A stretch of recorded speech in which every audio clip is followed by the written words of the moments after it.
পুত্র পুত্র পুত্র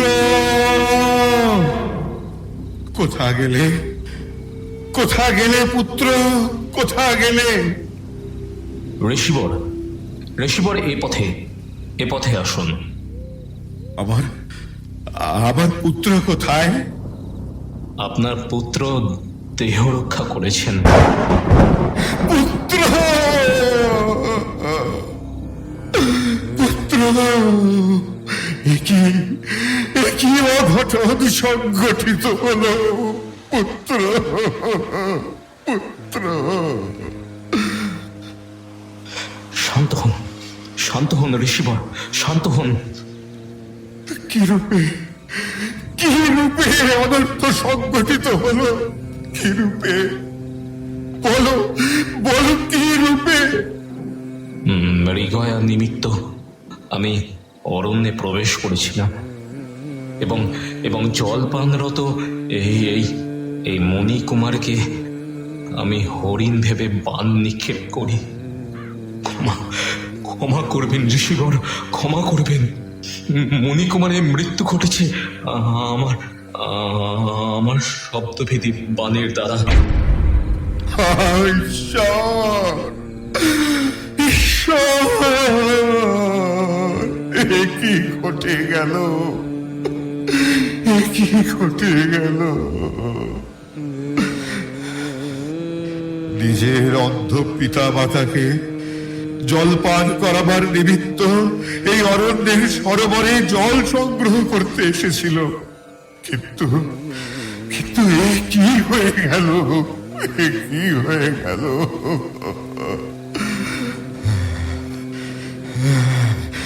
পাপিষ্ঠ পাপিষ্ঠ নরাধম, পাপিষ্ঠ ক্ষণিকের উল্লাসের জন্য পাশবিক হত্যা লীলাকে মৃগয়ায় রূপ দান করেছ। আমি তোমাকে অভিশাপ দিচ্ছি। হ্যাঁ, আমি অভিশাপ দিচ্ছি। হে রাজন, যে রূপে তুমি আমাকে পুত্র শোক প্রদান করলে, ঠিক সেই রূপে একদা তুমিও পুত্র শোকে প্রাণ ত্যাগ করবে।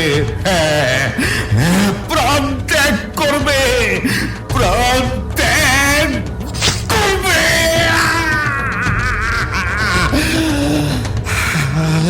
পুত্র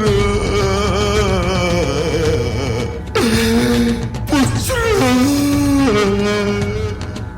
ঋষিবর,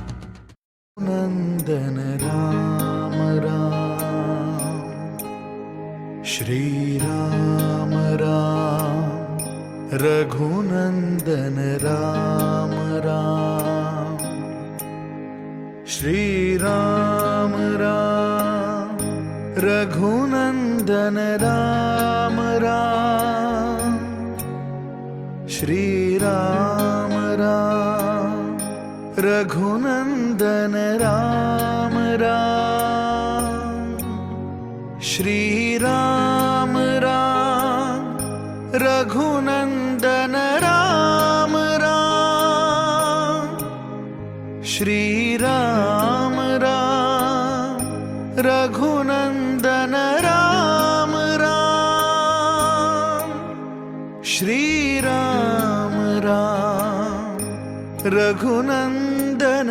राम राम, श्री राम राम, रघुनंदन राम राम, श्री राम राम, रघुनंदन राम राम।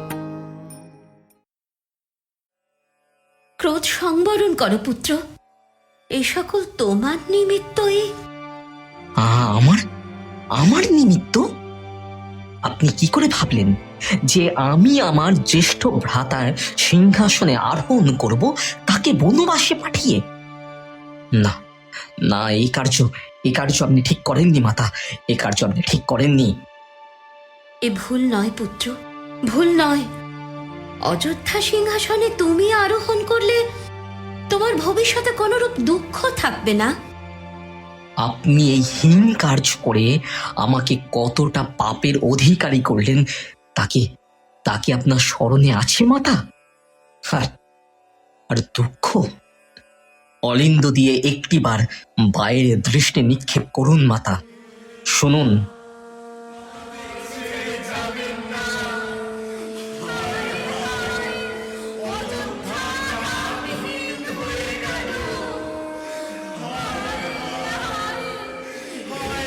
শুনেছেন মাতা, শুনেছেন? আপনি সমগ্র অযোধ্যার সুখ শান্তি ও সমৃদ্ধিকে বনবাসে পাঠাচ্ছেন আমার নাম করে। আমাকে আমাকে সুখী দেখার জন্য সমস্ত প্রজাবর্গকে আপনি দুঃখের সাগরে নিমজ্জিত করলেন। তবে তবে আমারও সিদ্ধান্ত শুনুন। আজকের পর থেকে আপনার নিজ পুত্র ভরত কখনো কখনো কোনো দিনও আপনাকে মা বলে সম্বোধন করবে না। না, এই আমার প্রতিজ্ঞা।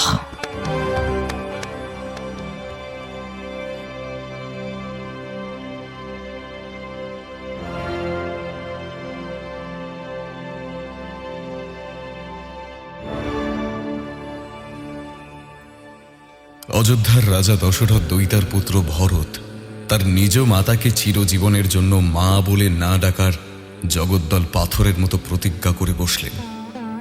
তাঁর দোষ, তিনি নাকি অযোধ্যাকে 14 বছরের জন্য দুঃখের সাগরে নিমজ্জিত করেছেন। কিন্তু আদৌ কি তার কোনো দুরভিসন্ধি ছিল নাকি তিনি ছিলেন স্বার্থান্বেষী?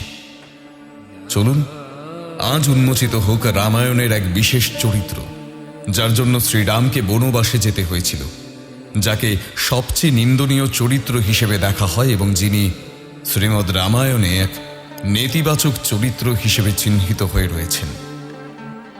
আজকের এই নিবেদন তাঁকে নিয়ে। কেকৌরাজ অশ্বপতি কন্যা রঘুবংশী মহারাজ দশরথ পত্নী রানী কৈকেয়ী।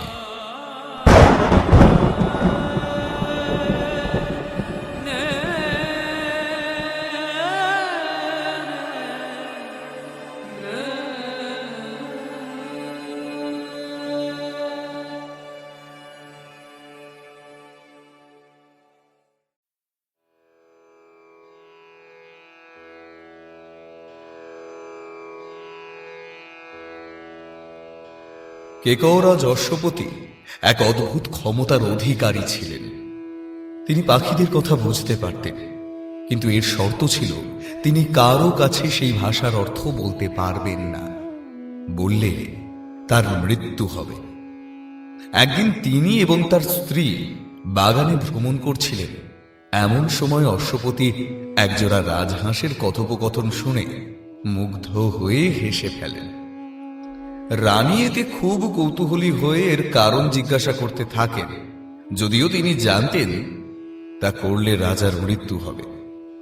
তখন রাজা বুঝতে পারলেন তার স্ত্রীর তার প্রতি ভালোবাসা নেই বললেই চলে। এজন্য তিনি তাকে নির্বাসিত করেন। মাতার নির্বাসনের জন্য কৈকেয়ী খুব মর্মাহত হলেন। মাতার ভালোবাসার থেকে বঞ্চিত হলেও একেবারে একাকিনী হয়ে তিনি তার বাল্যজীবন অতিবাহিত করেন। মাতৃহীন কৈকেয়ীকে একজন ভালোবাসা ও স্নেহ দিয়ে আপন করে নিয়েছিলেন। তিনি হলেন ধাত্রী মাতা মন্থরা। মন্থরার কাছে বাল্য, কৈশোর ও যৌবনকালের অকুণ্ঠ স্নেহ, ভালোবাসা ও সাহচর্য পেয়েছিলেন।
কইকেয়ী আর 5টি সাধারণ নারীর মতো ছিলেন না। বাল্যকাল থেকে তিনি অস্ত্র পরিচালনা, অশ্বচালনা ও যুদ্ধবিদ্যায় পারদর্শী হয়ে ওঠার জন্য নিয়ত প্রচেষ্টা করে যেতেন। যে বয়সে সকল কন্যাগণ সখী ও নানান অপ্রাসঙ্গিক খেলাধুলো নিয়ে ব্যস্ত থাকত, সেই সময় কেকৌরাজ অশ্বপতি কন্যা কইকেয়ী রত থাকতেন যুদ্ধবিদ্যা শিক্ষায়। সুতীক্ষ্ণ বাহন ও ধারালো অসিকে আপন করেছিলেন খেলার অঙ্গ হিসেবে।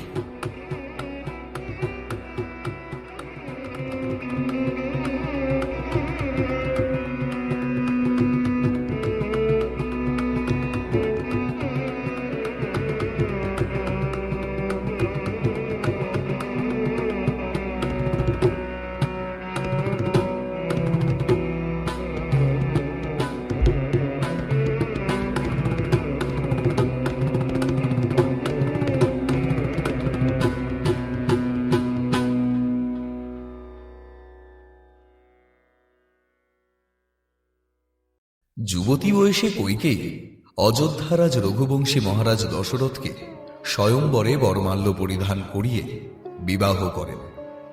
যদিও এর আগে দশরথ বিবাহ করেছিলেন, তথাপি কইকেয়ী তার পরম প্রিয়তমা মহিষী হিসেবে সর্বজন বিদিত ছিলেন।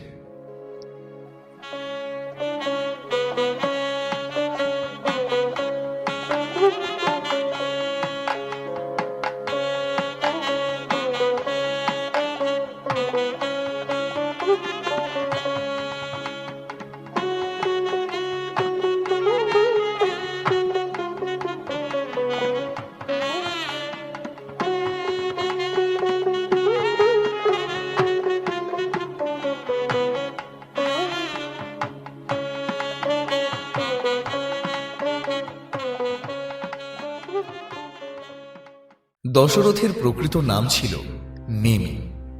মনে করা হতো তিনি ব্রহ্মার অংশজ ছিলেন। একদা রাজা দশরথের কাছে তার পরম মিত্র জটায়ু এসে প্রার্থনা করলেন যে স্বর্গরাজ্য আক্রমণ করেছে সম্বাসুর নামে অসুর, যে দুরাচারী বিভিন্ন দিক থেকে প্রকট হয়ে যুদ্ধ পরিচালনার সমস্ত পরিকল্পনা ব্যর্থ করে দিচ্ছে বারে বারে। এমতাবস্থায় এই যুদ্ধ তখনই জয়লাভ সম্ভব যখন রাজা দশরথ নিজে যুদ্ধে অংশগ্রহণ করবেন। কারণ দেবরাজ ইন্দ্র জানতেন অযোধ্যারাজ রঘুবংশী রাজা দশরথের রথ একই সময় 10 দিকে গমনে সক্ষম। দশরথ এই যুদ্ধে যোগ দেন এবং তার রথের সারথি হন কেকেওরাজ অশ্বপতি কন্যা কইকেয়ী।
কইকেয়ীর শুশ্রূষায় দশরথ সুস্থ হয়ে উঠলেন দ্রুত। খুশি হয়ে দশরথ তার প্রিয় পত্নী কইকেয়ীকে 2টি বর দিতে চাইলেন, কিন্তু কইকেয়ী সেই মুহূর্তে সেই বর গ্রহণে অসমর্থতা প্রকাশ করলেন এবং বলেছিলেন এই 2 বর তিনি সঠিক সময়ে রাজার কাছ হতে প্রার্থনা করে নেবেন। এদিকে অন্য এক বিষম সমস্যা উপস্থিত হয়। অযোধ্যার রাজা দশরথের কইকেয়ী সহ আরো 3 জন ধর্মপত্নী থাকলেও কেউই রঘুকুলকে উত্তরাধিকারী দিতে পারেন। তখন ঋষি বশিষ্ঠের পরামর্শে রাজা দশরথ ঋষ্যশৃঙ্গ মুনির তত্ত্বাবধানে পুত্র কামেষ্ঠী যজ্ঞ করেছিলেন। যজ্ঞের সফল সমাপ্তির পর অগ্নিদেব আবির্ভূত হন এবং অযোধ্যার রাজাকে মিষ্টির বাটি উপহার দেন, যার ফলে পুত্র রাম, লক্ষ্মণ, ভরত ও শত্রুঘ্ন ধরায় জন্মগ্রহণ করেন।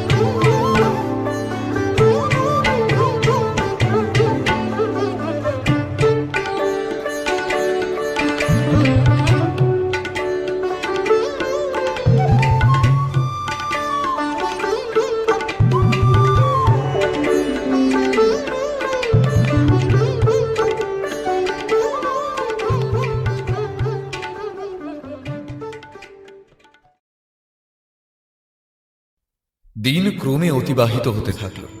চার ভাই ক্রমে বেড়ে উঠতে লাগলেন। যথাসময় রাম সহ 3 ভাই অস্ত্র শিক্ষা সম্পূর্ণ করে রাজ্যে ফিরে এলেন এবং দৈবযোগে মিথিলারাজ জনকের জ্যেষ্ঠ কন্যা সীতাকে হরধনু ভঙ্গ করে বিবাহ করলেন। রাজা দশরথ এই সংবাদে খুশিতে আত্মহারা হলেন এবং সকলের হিতের কথা এবং তার জ্যেষ্ঠ পুত্র রামের সকল শুভগুণের কথা স্মরণে রেখে তাকে অযোধ্যার রাজা বলে ঘোষণা করলেন।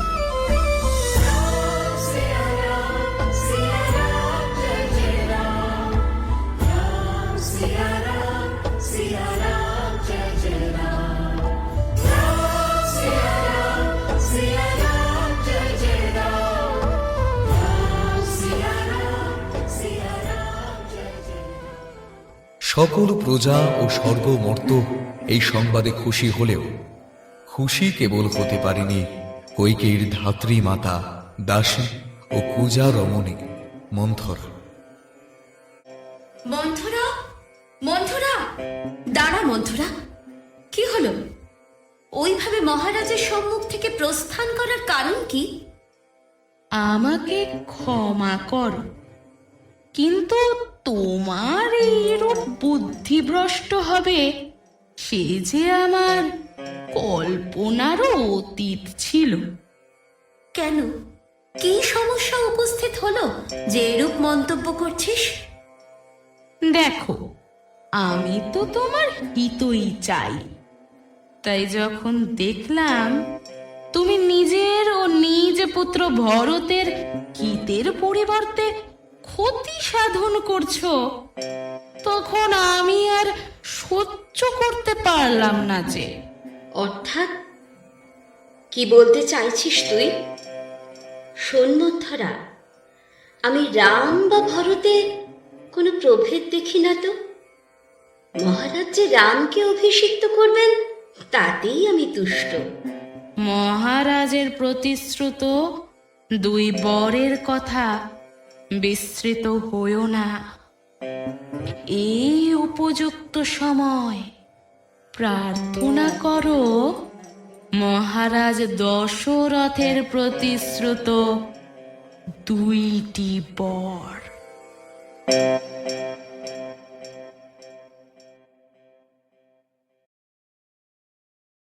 শ্রীরাম সহ সকলে সন্তানের বিবাহ অযোধ্যার ভাবী মহারাজ ঘোষণার খবর রানী কৈকেয়ী পূর্বেই জ্ঞাত হয়েছিলেন।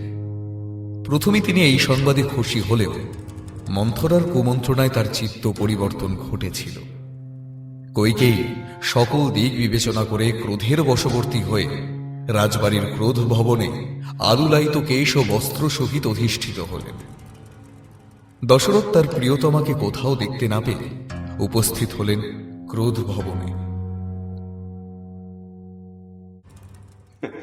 রানী, রানী, তুমি এখানে উপবিষ্ট? আমি তোমার সমগ্র মহলে অন্বেষণ করে চলেছি যে তুমি এখানে এসেছো কি কারণে?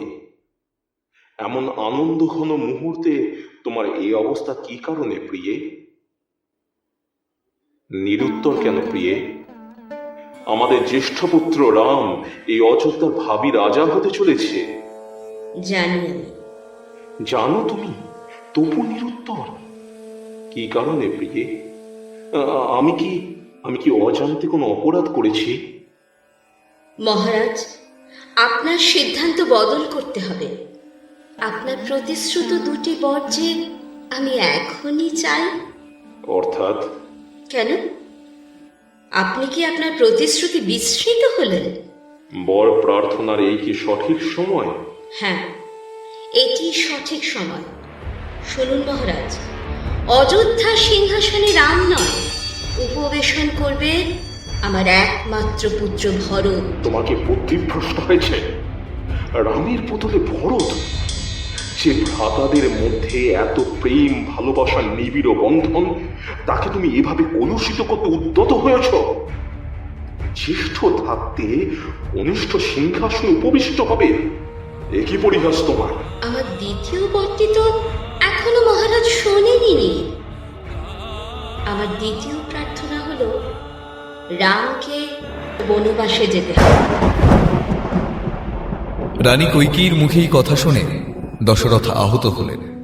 ব্যথিত হৃদয়ে ভূপতিত হলেন তিনি। তবু রানী কৈকেয়ীর কোনো মনের পরিবর্তন হল না। উপরন্তু তিনি কঠোর স্বরে বললেন, কি হলো মহারাজ? তাহলে কি রঘুবংশীয় রীতি আপনি ভঙ্গ করবেন? আপনাদের রীতি বলে তো প্রাণ যায় তবু বচন না যায়। কৈকেয়ী, স্তব্ধ হও, স্তব্ধ হও। এভাবে নিজের হাতে সমস্ত শেষ করছো তুমি? এভাবে রঘুবংশীয় রীতি ভঙ্গ হবে না। তুমি যা চাইছো তাই হবে, কিন্তু জেনে রেখো এর ফল তুমি পাবে, তুমিও পাবে।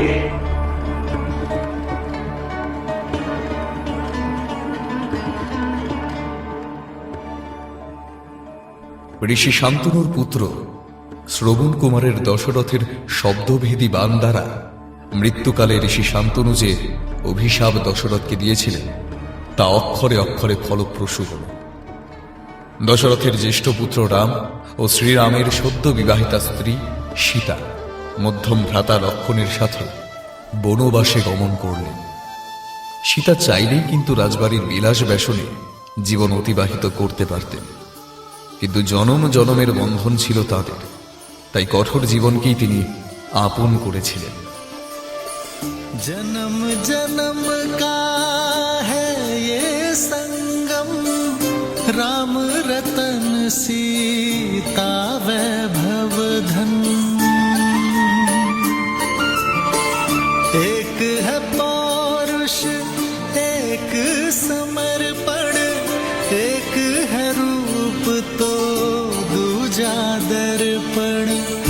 राम है लोचन सीता दृष्टि, राम है बादल सीता वृष्टि।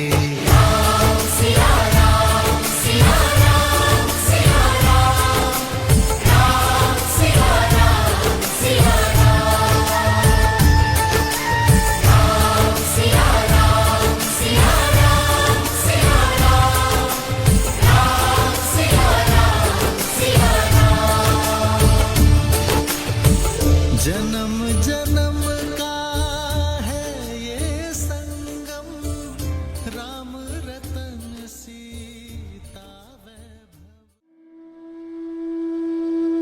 দশরথের অন্য পুত্র ভরত কিছুতেই স্বীকার করে নিতে পারলেন না তার মাতা কৈকেয়ীর এই হীনতম কর্মকে।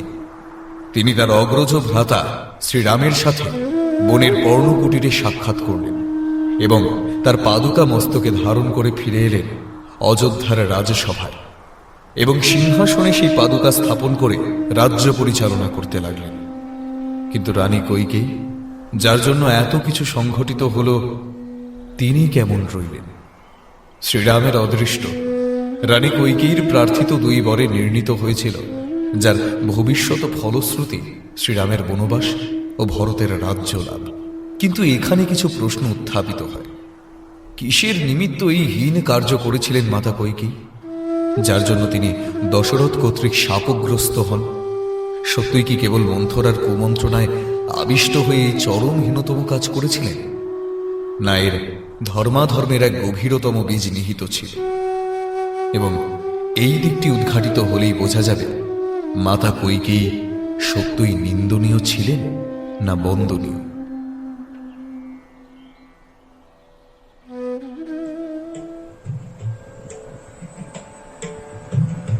প্রভু শ্রীরামের জন্মের পর থেকেই তার জন্মদাত্রী মাতা কৌশল্যার অপেক্ষা পালন করতে মাতা কইকেয়ীর প্রতি বেশি অনুরাগী ছিলেন। শ্রীরামের যত্নের কোনো ত্রুটি না হয় সেদিকে তিনি ছিলেন বিশেষ যত্নবান। শ্রীরাম বাল্যকাল থেকেই মাতা কইকেয়ীর সাথে দিনের বেশিরভাগ সময় অতিবাহিত করতেন। গুরুগৃহে অবস্থানকালেও শ্রীরামের জন্য বেশি চিন্তান্বিত থাকতেন মাতা। এমন অনেক ঘটনা থাকলেও একটি বিশেষ ঘটনা ঘটেছিল রামের জন্মদাত্রী মাতা কৌশল্যার সাথে, যেখানে স্পষ্টতই পরিলক্ষিত হয় শ্রীরাম মাতা কইকেয়ীর কাছে কতটা আপন ছিলেন। বাল্যকালে প্রতি রাত্রে শ্রীরাম মাতা কইকেয়ীর কাছে নিদ্রা যেতেন, কিন্তু একদিন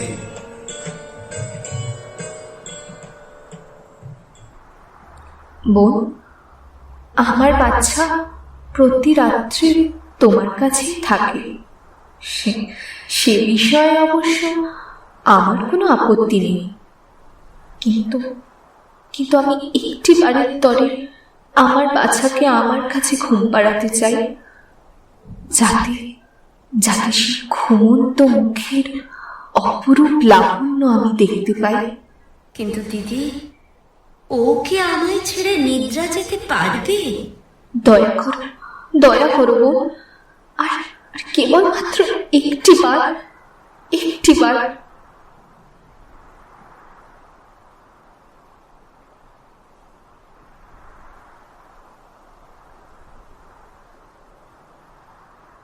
পুত্র, কি হলো পুত্র? ঘুমোচ্ছ না কেন? কিছু না মাতা, এমনি। আসল কারণ সম্পর্কে আপনি অবগত হলে কষ্ট পাবেন। না না পুত্র, বলো কি হয়েছে। আমি দুঃখ পাবো না। মাতা, আমার চোখে তখনই ঘুম আসে যখন মাতা কইকেয়ী আমার মাথায় পরম স্নেহ বসে হাত বুলিয়ে দেন। মাতা কৌশল্যা অনুধাবন করতে পারলেন তিনি শ্রীরামের জন্মদাত্রী মা হতে পারেন, কিন্তু রামের হৃদয় অধিকার করে আছে মাতা কইকেয়ী। তিনি নিজের ভুল অনুধাবন করতে পেরে রামকে নিয়ে শয্যা থেকে নেমে কক্ষের বাইরে আসার পরে চমকিত হলেন। দেখলেন মাতা কইকেয়ী দরজার পাশে দাঁড়িয়ে নীরবে চোখের জল বর্ষণ করছিলেন।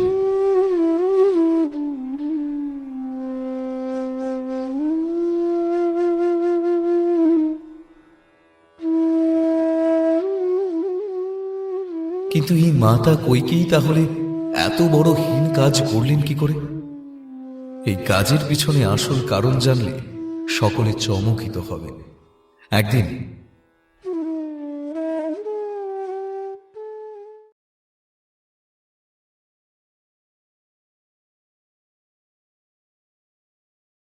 মাতা, আপনি আমায় কতটা ভালোবাসেন? পুত্র, ভালোবাসার যে কোনো মাপকাঠি হয় না, তবে এইটুকু ব্যক্ত করতে পারি, তুমি বিনা কিবা রাত কিবা দিন কোনো সময়ই আমি শান্তি পাই না। আমায় ছাড়া আপনি থাকতে পারবেন মাতা? রামহীন গৃহ মরুভূমির নামান্তর যে পুত্র। কিন্তু সঠিক সময়ে আসবে যখন আমার পিতার কাছে বর স্বরূপ আপনাকে দুটি এমন বর প্রার্থনা করতে হবে যার ফলস্বরূপ গোটা পৃথিবী আপনাকে ঘৃণার নজরে দেখবে। এমনকি পিতাও আপনাকে ত্যাগ করতে পারেন। অভিশপ্ত জীবন আপনাকে অতিবাহিত করতে হতে পারে মাতা। সেই সব আমি সহ্য করতে পারবো পুত্র, কিন্তু তুমি হীনা এই মাতৃ হৃদয় কি প্রকারে স্থির থাকবে বলতে পারো? মাতা, আমার ধরায় আগমনের হেতু পূর্ণ করতে গেলে এই কার্য যে আপনাকেই করতে হবে।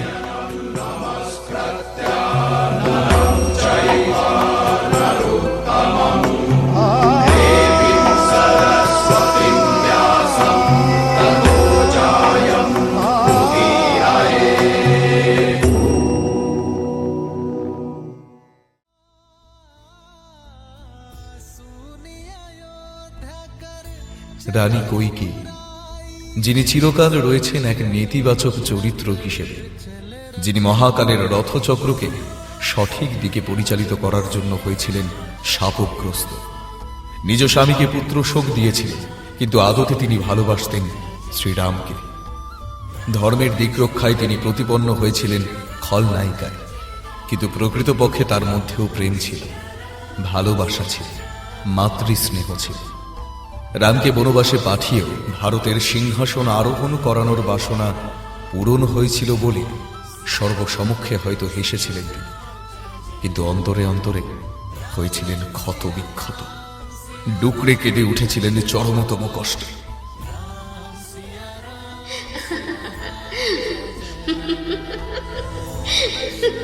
व्याकुल पुत्र को भारी शत्रु बन बैठी महतारी।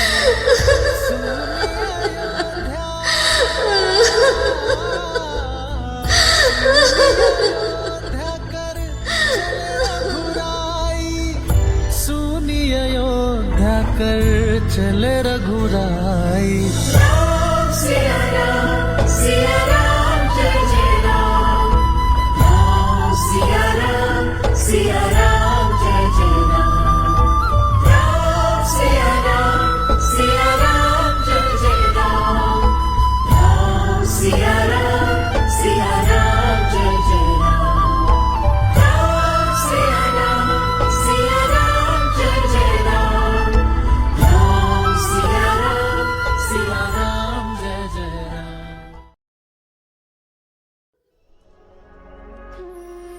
রামায়ণ, যা প্রতিটি ভারতীয় তথা হিন্দু সংস্কৃতির প্রধান অঙ্গ, যাকে আমরা পরম পূজনীয় ও ভক্তির দৃষ্টিতে দেখি, যে গ্রন্থের প্রতিটি পরতে রয়েছে প্রেম, প্রতিটি ছত্রে রয়েছে ভক্তি, ভালোবাসা আর নিজের আরাধ্যাকে পাওয়ার অসীম অধ্যাবসা। এসব কিছুই সংঘটিত হতো না যদি না মাতা কৈকেয়ী বরস্বরূপ শ্রীরামের বনবাস না প্রার্থনা করতেন। তাহলে কোনোদিন ধর্মের প্রতিষ্ঠা সেই যুগে পৃথিবীতে হতো না। যদি তিনি না অভিশাপ গ্রহণ করতেন, তাহলে পৃথিবী থেকে রাবণ নামক দস্যুর বিনাশ হতো না, বা শ্রীরামের দেখা মিলত না তার সবচেয়ে বড় ভক্ত পবনপুত্র হনুমানের সঙ্গে। সর্বসময় যা খোলা চোখে দৃশ্যমান হয়, সে সকলই যে সঠিক তা কিন্তু নয়। এই পৃথিবী, এই ব্রহ্মাণ্ড পরিচালিত হচ্ছে শ্রীহরির ইচ্ছায়। তাই যা আপনি করছেন তিনি করাচ্ছেন, যা আপনি শুনছেন তিনি শোনাচ্ছেন, আর যা আপনার চোখের সামনে ঘটমান সেও ঘটাচ্ছেন সেই স্থিতির কর্তা শ্রীহরি। আর মাতা কৈকেয়ী, যাকে তিনি মায়ের স্থান দিয়েছেন, যাকে দিয়ে এত বড় কার্য সংঘটিত করিয়েছেন তিনি, সেই মাতা কৈকেয়ী কখনোই ঘৃণার পাত্রী নন, তিনি নিন্দনীয় নন। বিশ্ব নিখিলে তিনি হলেন মহৎ এবং অন্যতমা বন্দনীয় এক মহীয়সী নারী।